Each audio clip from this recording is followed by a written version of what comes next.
female flesh creatures. Look at your man, now back to me. Now back to your man, now back to me. Sadly, he isn't me. Why? Because I am Megatron, and he is a puny weakling, yes.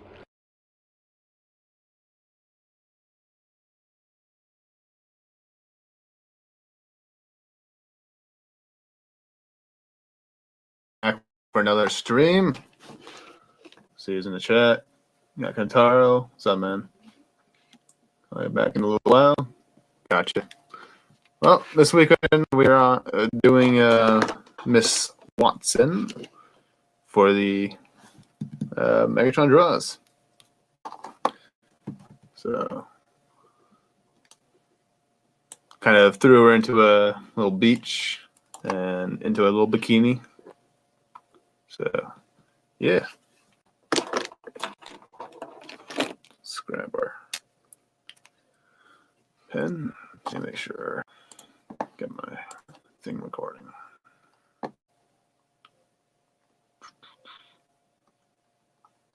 Come on. All right. Start with some E triple zero.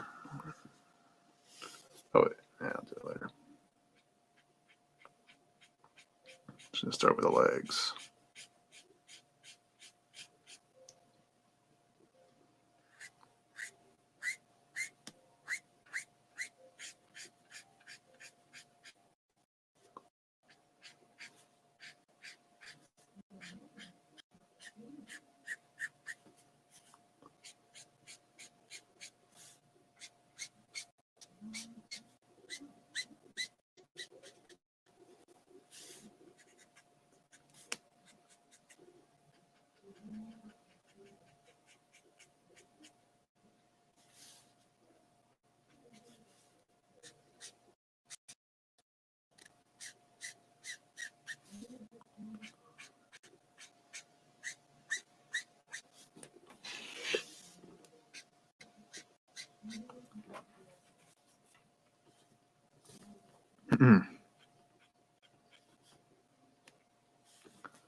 All right.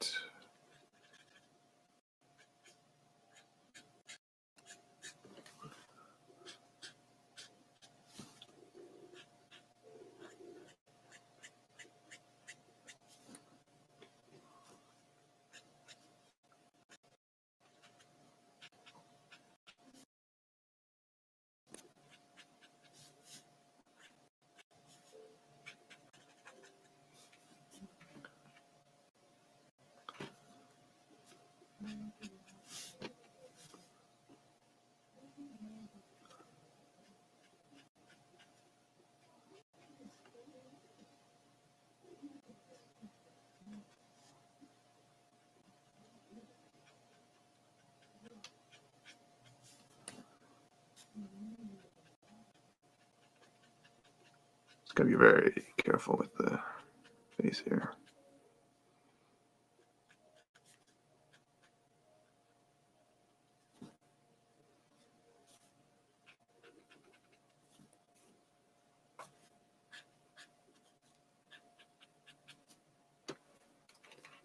Okay, let's throw a dark shade in.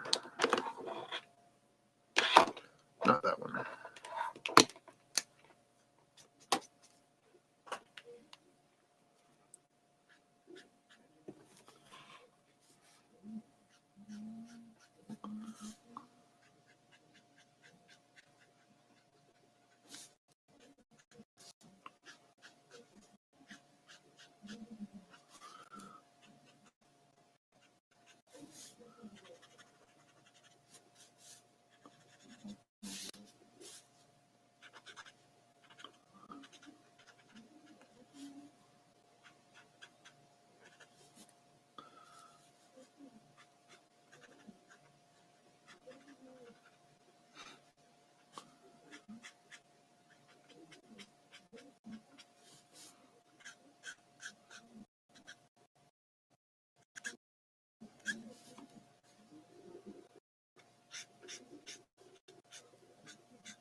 Hey, Kip. How you doing, man?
All right. Let's just blend her in.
Just make sure it's recording. There it is. Good.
All right. Let's throw a darker shade on.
All right.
Yeah.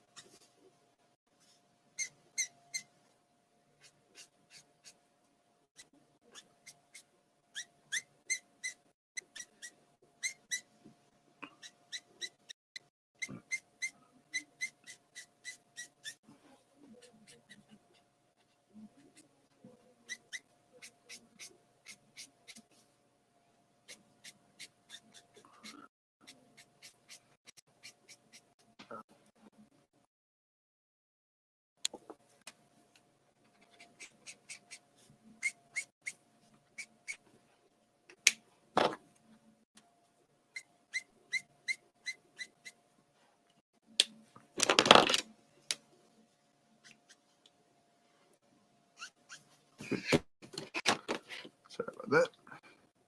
Did not notice that. Getting carried away.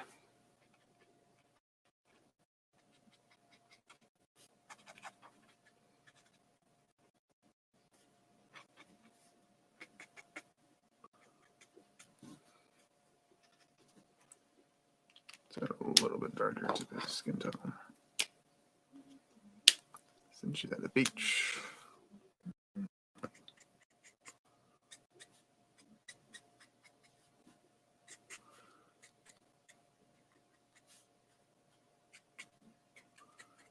Should be a bit dark here.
Hey, birthday. How you doing, man? Now the stream along with the gingers. Exactly. Exactly.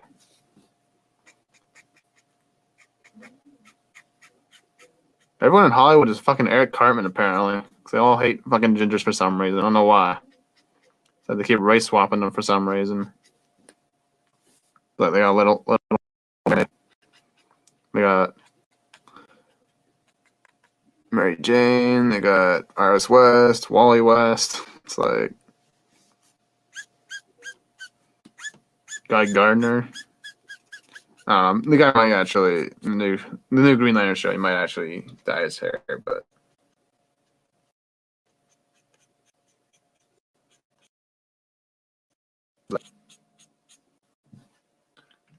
the fuck.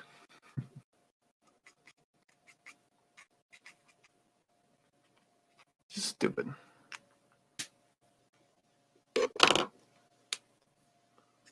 Alright, I think the skin's pretty much done now. I think we move on to the hair.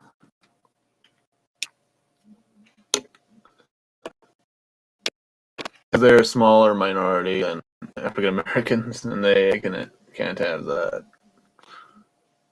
Yeah. I have no idea what goes through their heads.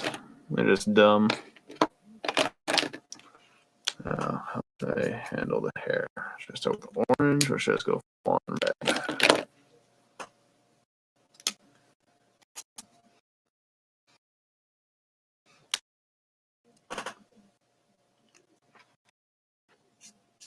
It's a very light color. Yeah.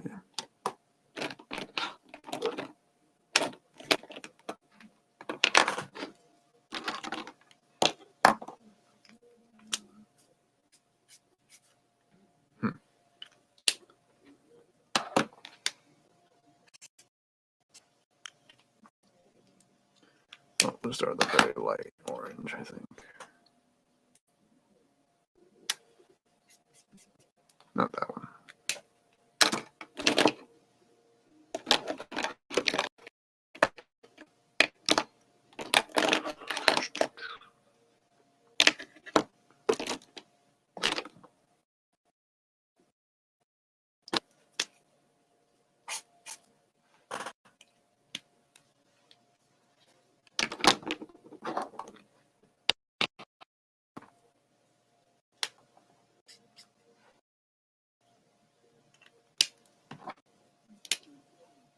I'm gonna start which one I like.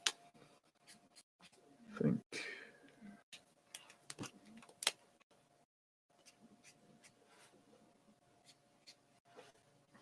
Yeah.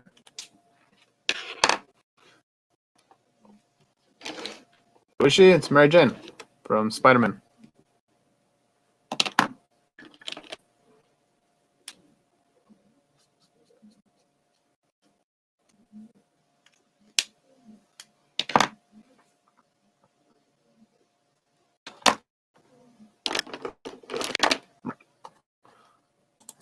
All right.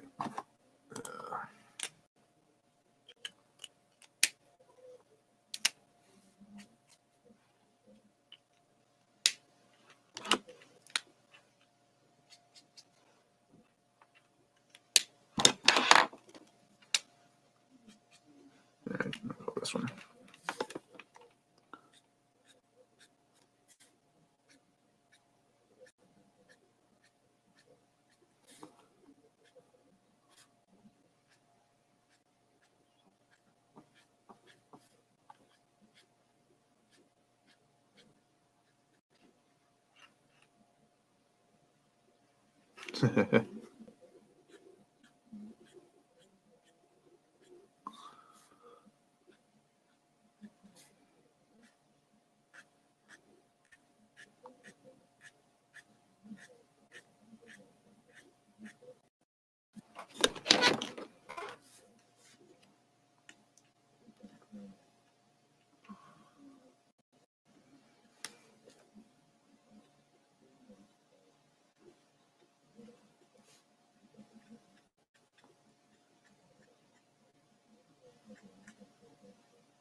All right.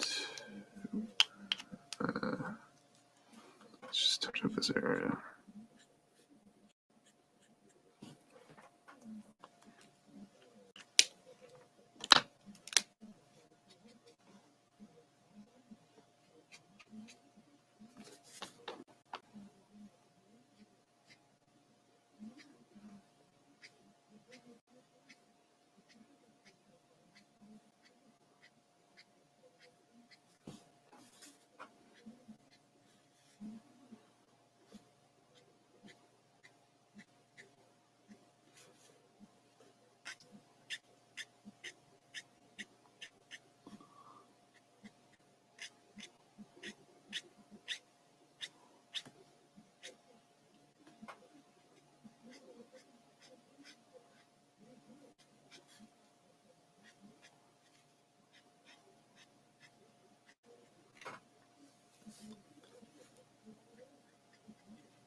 just throw a hint of orange.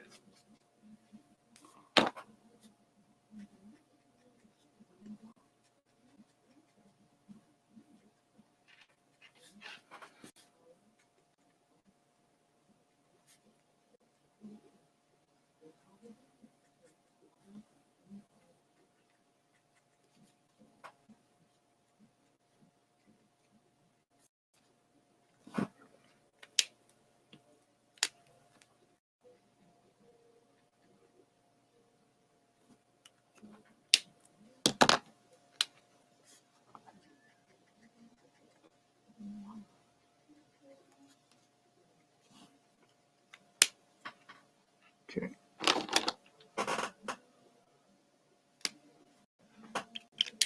Don't think this one will work, but yeah. Okay.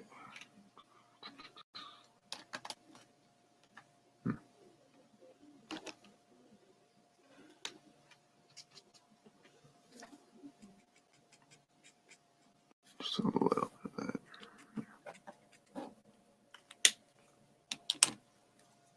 All right. Let's throw some red onto our bikini now. It's gonna go crimson or maybe something a little more pinkish, just to keep it from being too similar to the hair.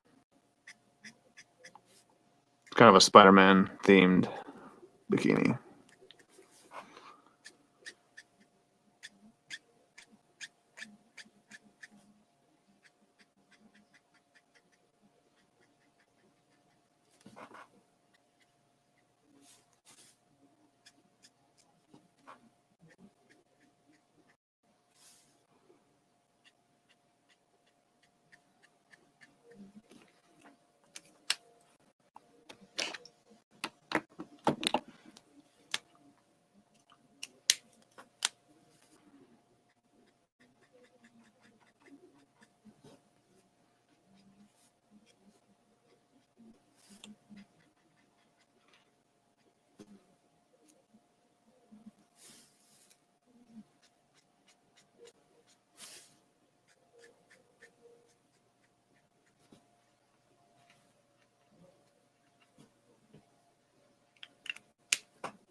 Gotta touch that up later.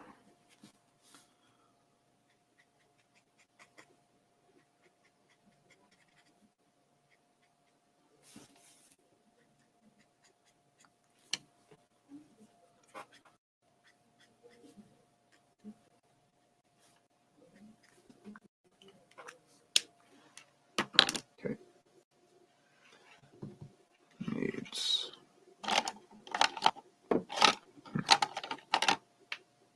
Put. Okay. Nope.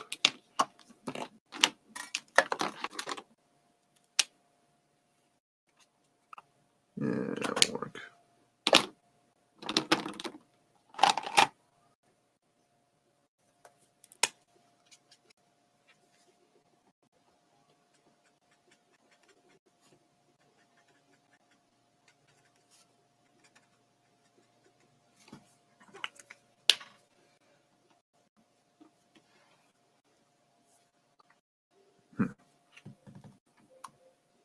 Okay. That should do for now. Add our grays in later. Let's get the ball going.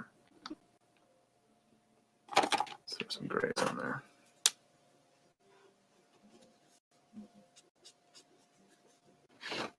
Yeah, let's zoom out.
All right, let's throw a darker color on.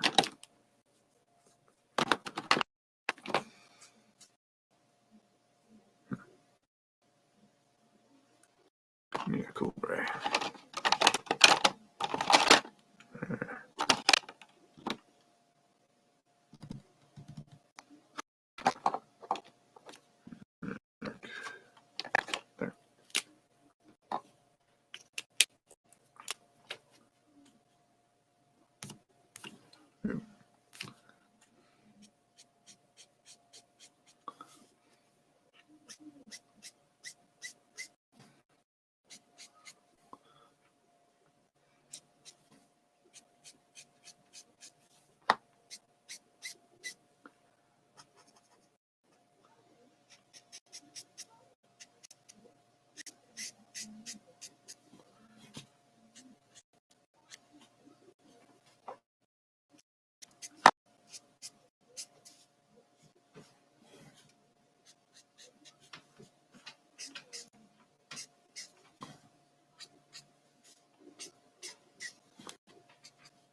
Hey, Kiwi Chow, how you doing?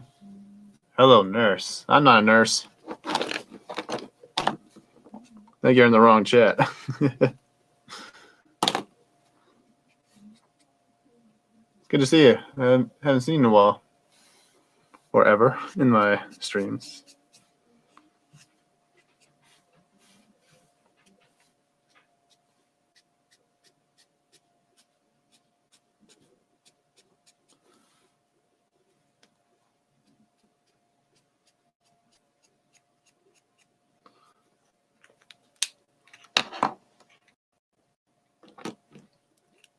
All right, let's blend her all together.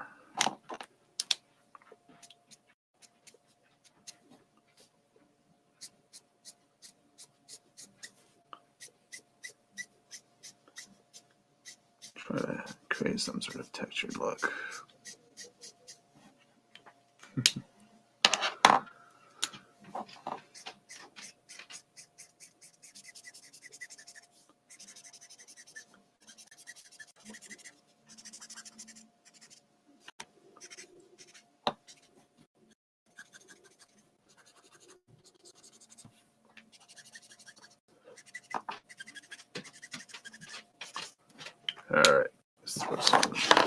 All right, let's get the sand going.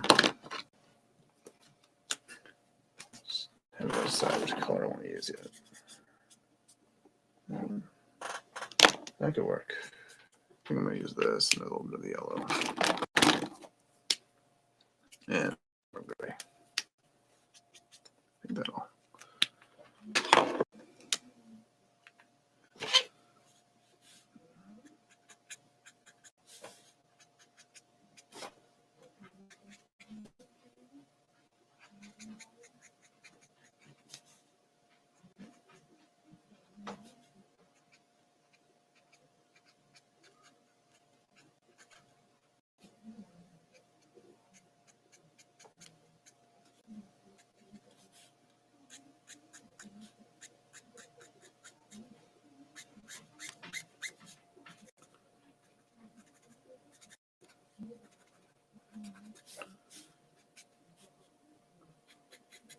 All right.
Okay. Let's throw in.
All right.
All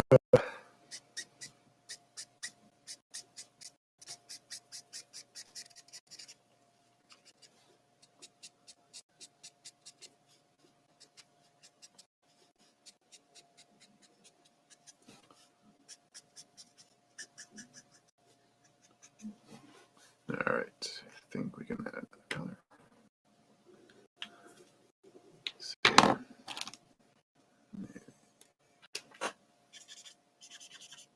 Yeah.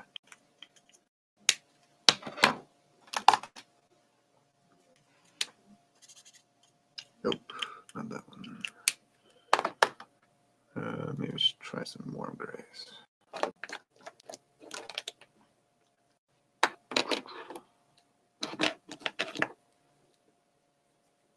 Gotcha.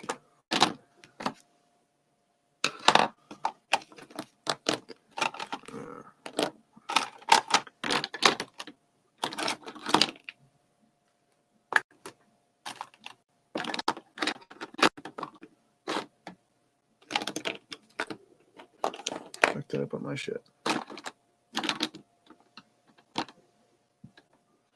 Huh.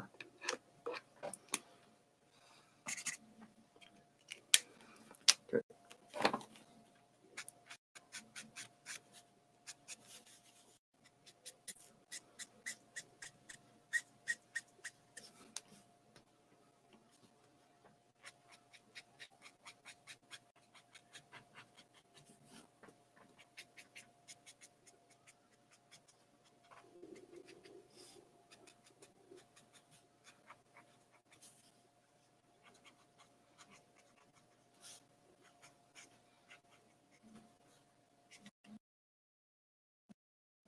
Hey, look at that, Liquid. How you doing, man? And thank you. Thanks for stopping by, man.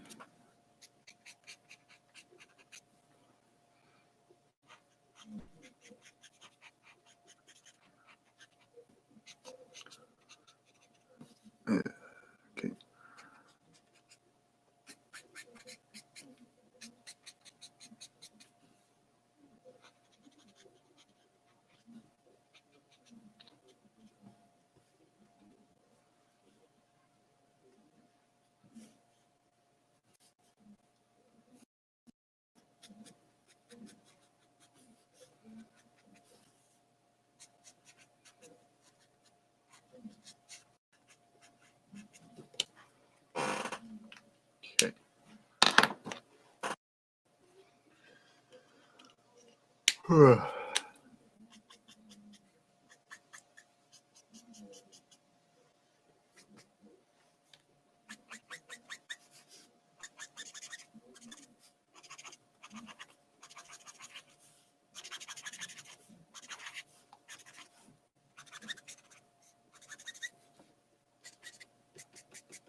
Okay.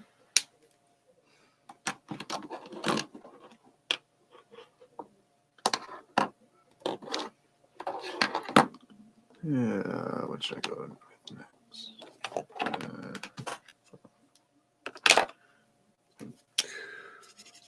So that works extremely well.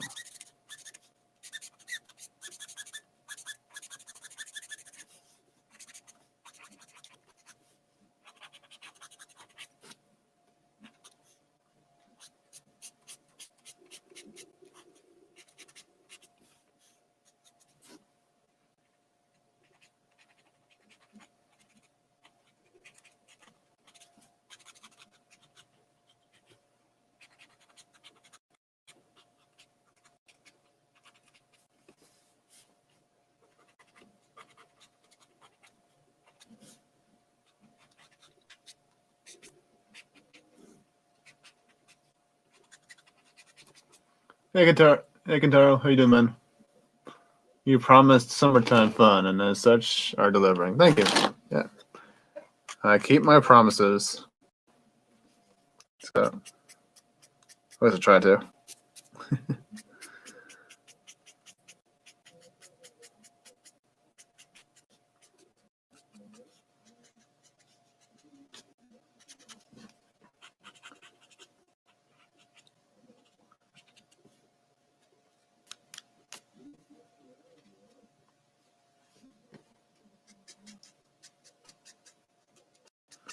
Throw a shadow going this way.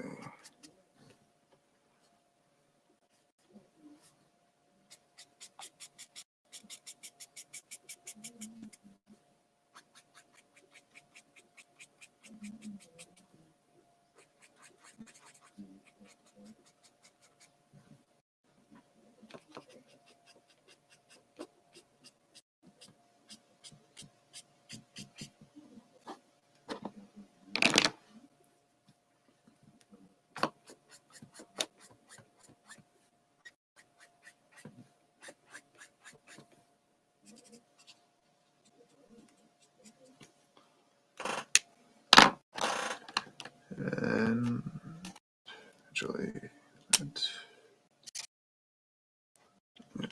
use this.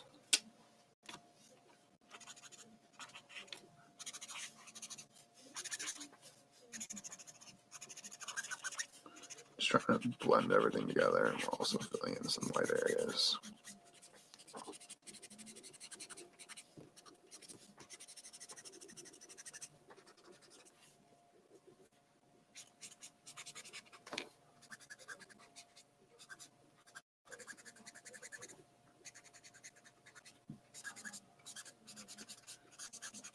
So I guess they kind of announced a bunch of shit for Transformers for the new movie that's coming out. I think next year. It says next year, I think.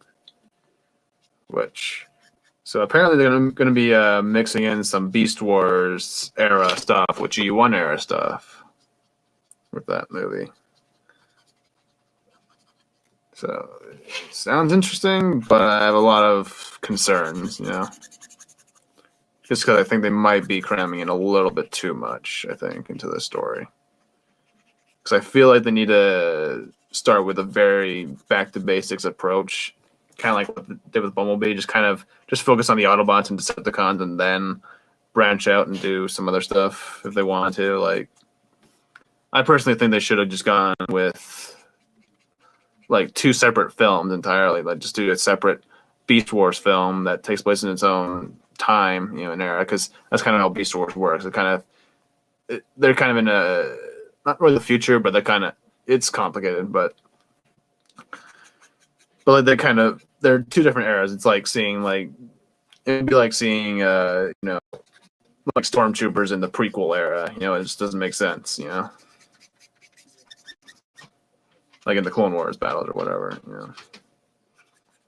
So, but I think they should have just gone with like a separate film for like a G1 film and then a Beast Wars film. And then maybe if they wanted to, they could like do a crossover or something like that. But like, cause I feel like a lot of characters are going to get shoved to the side. I think the Decepticons are probably not going to have as big of a role as they probably should in this film.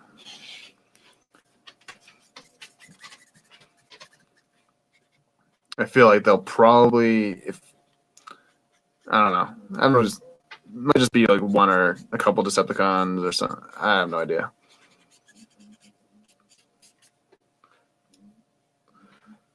Yeah, I was like, it seems a little odd to bring in Beast Wars this early on, especially. I feel like they should just be focusing on the Earth story and then branch out and do stuff like that.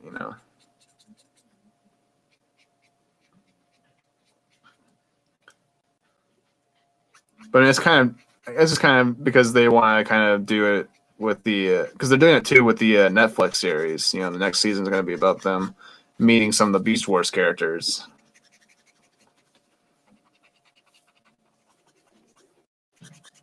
So I don't know how that's going to play out, but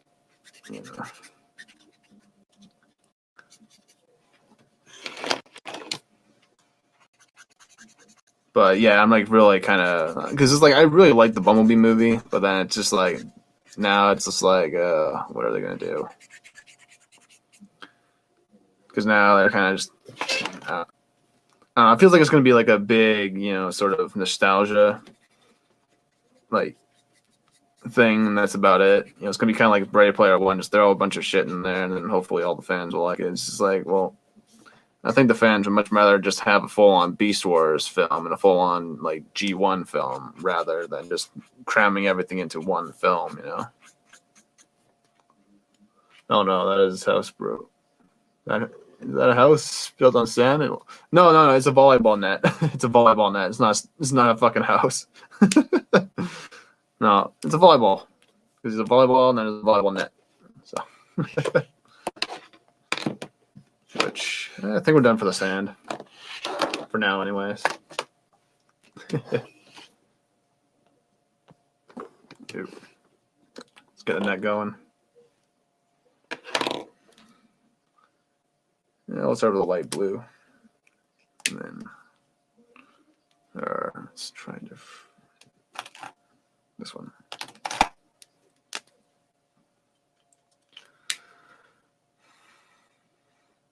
Yeah, it doesn't really make sense to do Beast Wars right after Bumblebee.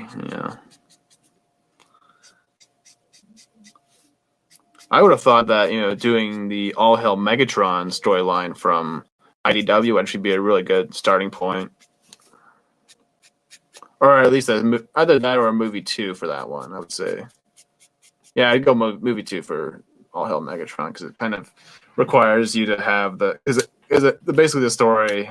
Kind of, it basically involves a lot of stuff before the event, so it's just like you'd probably have to establish a lot of stuff on Earth beforehand.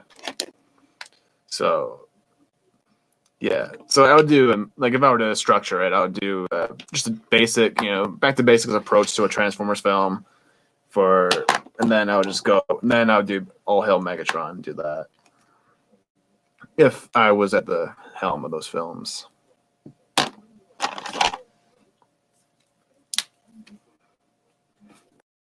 The All Hail Megatron was basically this whole storyline where Megatron, after winning a battle with the Autobots and almost killing Prime, like Prime throughout the entire storyline is just like he's just on a medical bed because he's all fucked up, because he got really injured badly in a fight, and it's just very like dire situation with the Autobots on Cybertron because they're trying to bring back Prime, but also trying to maintain their sanity because they're all kind of like their morale is just in the toilet. Like they're just all negative and all depressed and shit. And basically all the while Megatron's like taking over Earth. So. And it's basically revealed that one of the Autobots actually betrayed them for reasons. But he does. But I'm not going to say who, in case someone listening wants to read it for themselves. But yeah, it's a really cool storyline, and a lot of the best moments are with Megatron and Starscream. I found they had a really interesting take on the dynamic between the two. All right. Hey, Bone, how you doing, man? Yeah, they did really well with their books. I haven't read enough to be a full-on expert on the stuff, but the stuff I did read, it was fucking awesome. So.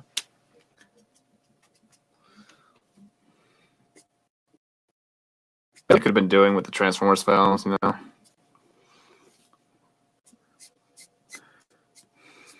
So hopefully they don't fuck up the Beast Wars stuff, Because even though I'm not really the biggest Beast Wars guy, I know there's a lot of fans out there who love Beast Wars, and that was like their introduction to Transformers. So I hope they get the justice they deserve as well. But I have a feeling it might become an overcrowded mess because Michael Bay, like the Transformers films have been notorious for being very crowded and overblown.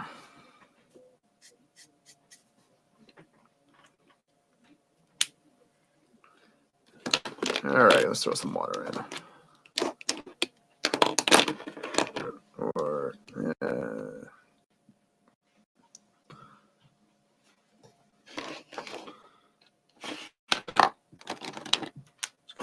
trying to see what I want to start with. Not that. Need lighter.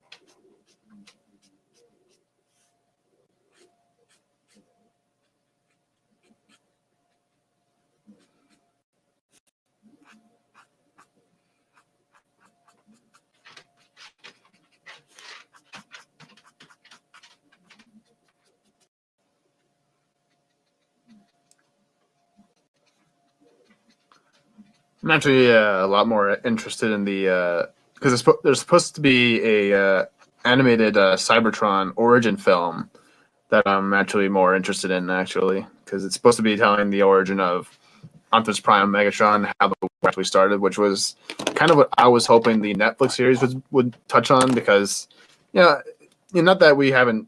Not that it's in the same continuity, but we kind of already got the end of the war storyline in the video games. So I was kind of hoping that they would actually focus on like the start of the war and see where the world was at the point at that time, see where Prime was, see where because there's actually a great comic book IDW book where you saw it's from the Autobots, it's from Blur's perspective from the war because basically in that version he was like kind of like a celebrity type character, he was kind of kind of full of himself and whatnot, but he had to buckle down and really understand that he has to actually get involved and actually take a side and whatnot. There's like a really interesting story there, and it's like really cool because you get to see like the early days of the war. Like you get to really see like before the Autobots actually took their sides and whatnot, or Decepticons and such. There's even a part where like Starscream's like going in and trying to recruit Blur into the Decepticons. But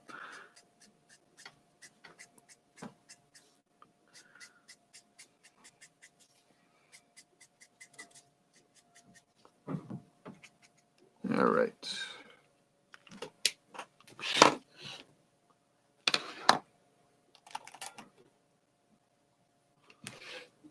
Not that one. I'm so tired of them hobbling Prime and Zoom because they don't know how to write. Yeah, they did that a lot with Prime in the Netflix series.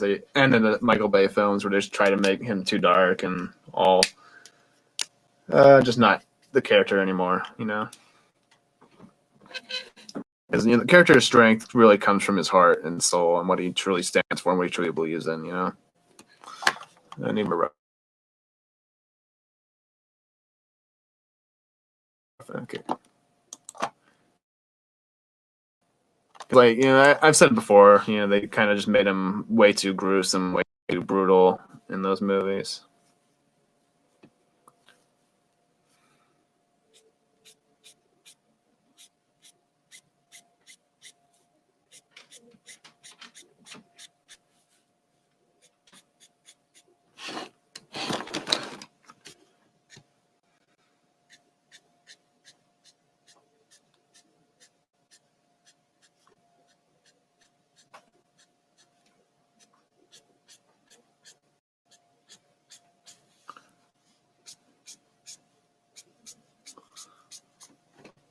Honestly, I still need Beast Wars and Transformers properly concealed.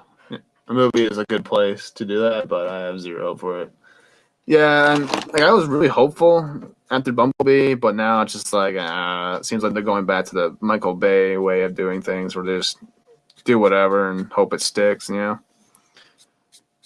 it's like they could have I hope they do, but it's like I think, but they could have taken advantage because we see DC and Marvel kind of falling right now. They're kind of in the shitter because their movies are dog shit. They don't know what they're doing anymore. So I was hoping that Transformers would actually come out and be the one to actually be like, all right, we're going to kick some ass. We're going to show these chumps at DC and Marvel how it's done. But it's not happening. It's just like, it doesn't, or at least it doesn't make sense happen. It might, they might actually pull something off here, but I have very little doubt that they will. It seems like they're putting too much in, because there's going to be because it's like you have to establish the new Autobots. Well, I mean, I don't know. I heard rumors they might be reconnecting the series with the Michael Bay films, but I'm not too sure if that's true or not. I don't think it will because it doesn't make any sense. But I mean, Michael Bay films. I mean, the Transformers movies never made sense anyways. They always contradict themselves. But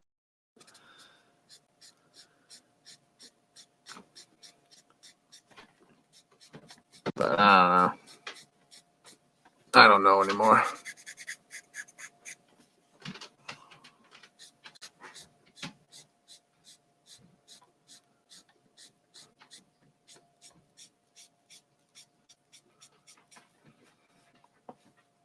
I feel like I was going somewhere with that, but I'm losing my train of thought.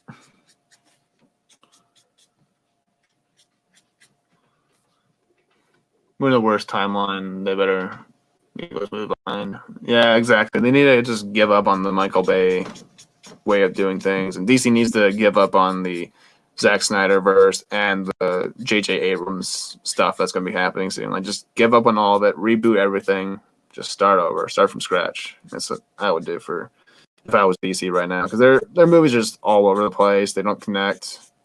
You know, there's too much of a divide. You know, just reboot it all, start from scratch, get the characters right, and then do whatever afterwards. Like, I think Man of Steel and the DCEU could have been fine if there was a proper, like a more Silver Age inspired take on the DC universe on film that went along with like the Snyderverse. It's like you can't really build anything off of like the problem with doing Elseworld style approach to the DC universe was, you know, you don't really have a point of reference for who these characters are supposed to truly be. You know, it's just like the way like Injustice worked because it had, you know, the normal DC universe like as it should be versus the, you know, Superman regime world. You know, and I feel like if you don't have a point of reference, you don't.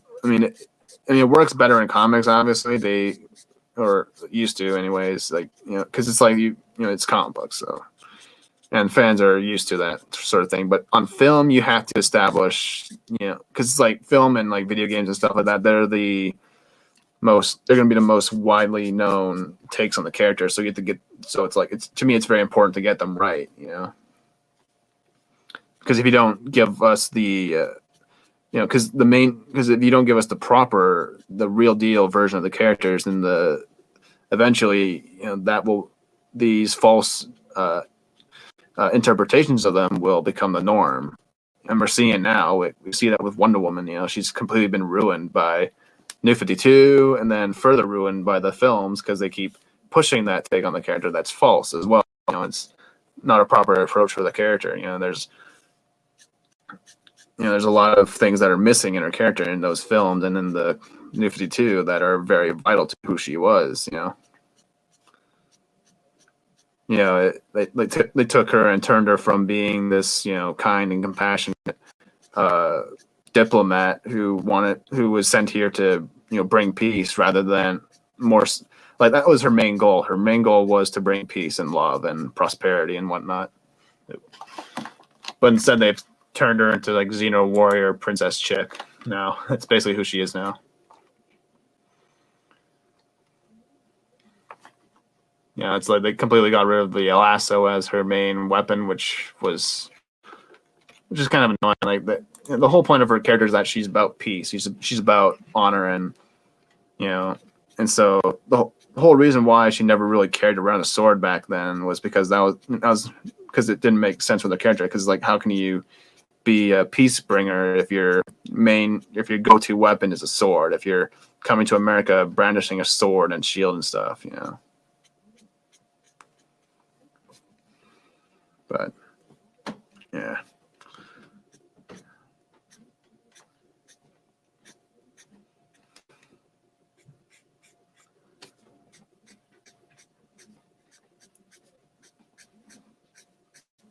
And like from my understanding, they made her way too brutal in the Snyderverse, the Snyder film, or Snyder cut.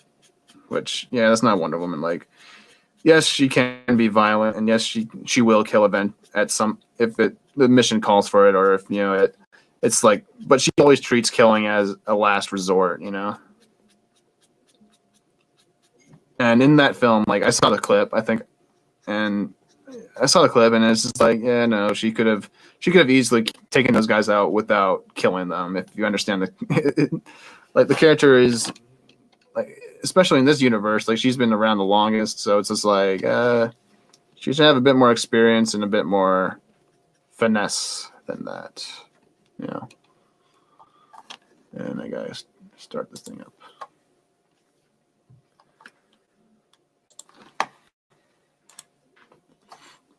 Men of Steel cannot be said it's New 52 as a movie.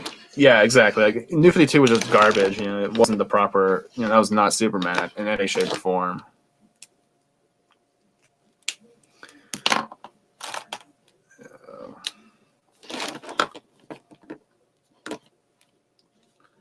I haven't really done much sky work lately with my Copics, so hopefully it's turning out pretty well.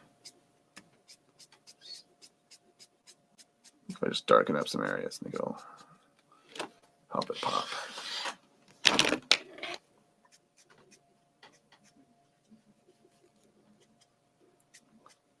But like if you but like what I was trying to get at is if you constantly are changing up the character and constantly reimagining them, and on film especially, because like film is the most, you know, will be the most widely seen version of the character. So if that character takes off, like to me it doesn't matter if the film's a success or not. Like Aquaman was a success, but that's not any interpretation of Aquaman that's been before. You know, Aquaman's not Dude Bro of all things. Like, and I enjoyed Aquaman for what it was. It just wasn't Aquaman. You know, it just was not the character. But yeah. And they changed up Billy as well. Billy Batson in the Shazam movie. Even though I enjoyed parts of it, it just wasn't Billy Batson. You know, it's New 52 Billy Batson. You know, he's not.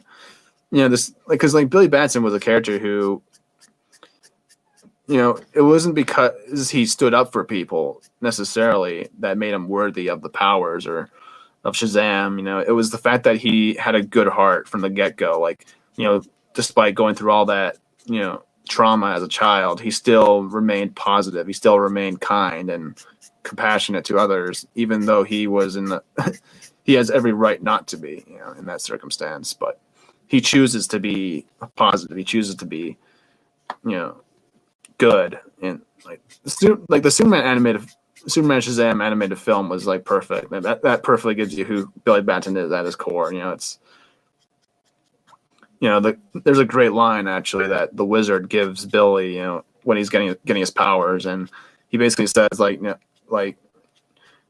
know, Billy's like, you know, like he's choosing Billy as a successor, and he's telling him, and Billy's like I'm a protector, I'm not a hero, you know, I'm just a kid, and the Wizard tells him, you're not a protector, you say, but throughout all your struggles, all your hardships, you somehow managed to protect your perfect heart. Like the most important thing was that you protected your heart. You haven't grown bitter because of your experiences. Now, and that's what fundamentally needs to be what an aspirational hero has to have at their core. And so I didn't see that portrayed in the Shazam film at all. You know, it's because he's just like, it's New 52 Billy Batson, so he's all, you know, kind of a pissant teenager who's kind of just angsty and edgy and shit. Just not really. So like, I'm just like, I mean, he does protect people, and that's fine. He's standing up for people. That's good. That's a good thing to do. It's just not. But you know, it's a complete departure from who the character was. You know, like they're not. It's just fundamentally not.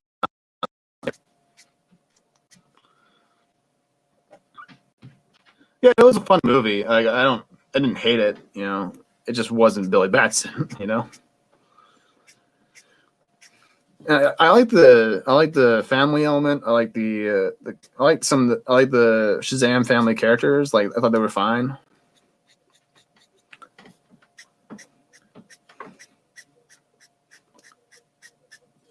I mean, it had a good tone. It just wasn't, you know, Billy Batson. You know, and it's who he was in the comics and whatnot.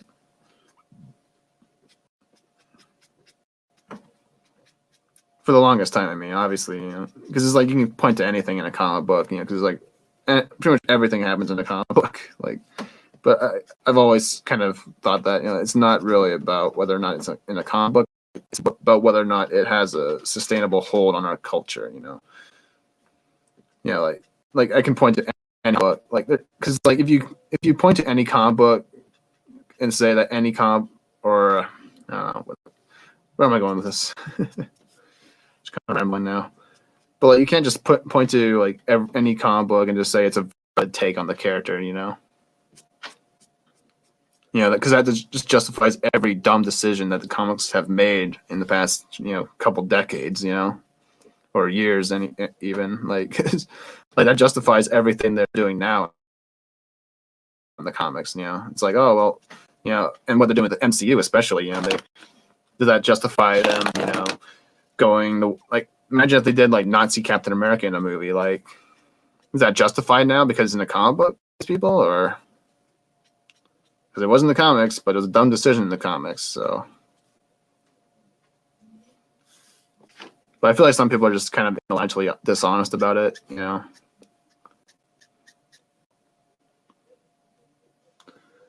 He should be 10, not 15. Yeah, exactly. Let's see, it was Aqua Lobo. Yep. Okay, here's my thing about the league. These people don't understand heroism. They corrupt these characters to their. Yeah, exactly. That's what they've been doing for the longest time. They want to. The best way to kind of describe what they did with Superman of Steel was they tried to turn him in. It kind of felt like they were trying to turn him into Peter Parker, and throw him into Batman's world. Into Batman's dark world. That kind of to me, that's what it kind of felt like in Man of Steel. And that's why it didn't work, because that's not the character. That's not Superman's world in any shape or form.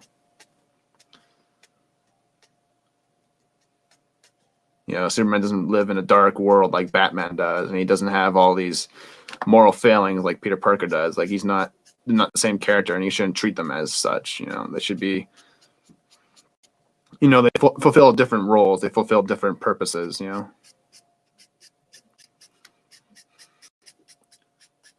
And Peter Parker and Superman are very important characters. Like probably the two best representations of their archetypes. Superman best represents the aspirational archetype, and then Spider-Man represents the cathartic motivational hero who's very flawed. Who's the most common hero you would see. You'd look at your Green Arrows, your Spider-Man, your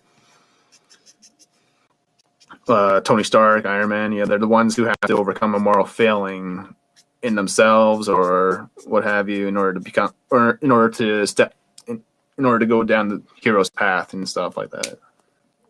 Whereas an aspirational hero like Superman, from the get-go is already just pure of heart, and that's what makes him the hero that he is. And that's Shazam is an aspirational hero as well. Wonder Woman. These are characters that don't have to go through any sort of moral failing or tragedy or big like character flaws in order to be a hero. Because Clint would be a hero in his own right, with or without his powers. He'd be a hero, in some shape or form, as whatever that would be. So. But in the movie, they try to make it so that his uncle or his dad or Pa Kent's death, and that's what drives him to be a hero or whatever. It's just like there's like some versions of the character where Pa Kent doesn't even die because they understand that Pa Kent isn't 100% isn't vital to Superman's heart. Well, not in that way. Because he is definitely like the very important Clark's character, but not. But Pa Kent being alive isn't what's keeping Clark from being a hero or learning to be a hero. Because you see different versions where because different tellings of the character have him with Pa Kent alive or without him alive. Because it works either way. He doesn't have to lose Pa Kent the way Peter Parker did in order to learn how to be a hero. And to know what the right thing is and stuff. But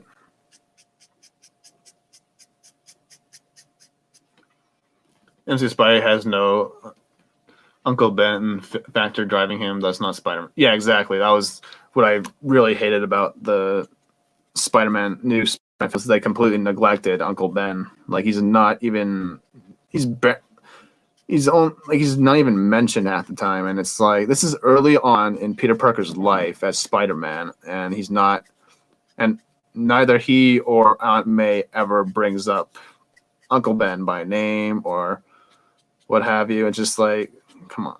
So I mean, I understand they're trying to do the Peter Parker Tony Stark relationship, but you could have done that while also mentioning Uncle Ben. Like you don't have to make him completely absent from Peter Parker's motivations and whatnot. Like Ben Parker is a very important character and crucial part of who Peter Parker is. And how he became. Because you know what I mean. It's like. And so it's just like when you take that out, you don't mention him at all. It's like kind of fucked up there because he's an important character. And like Aunt May is like completely out of character in these movies. Like she's all like in the second one especially. Like she's just like perfectly fine with her son or adoptive son, anyways, going out and fighting crime even though literally in the last movie he was literally fucking dead for like 5 years. So it's just like you'd think she'd be a little bit overprotective of him, but I guess not. Oh, I think I made a mistake. Oh well.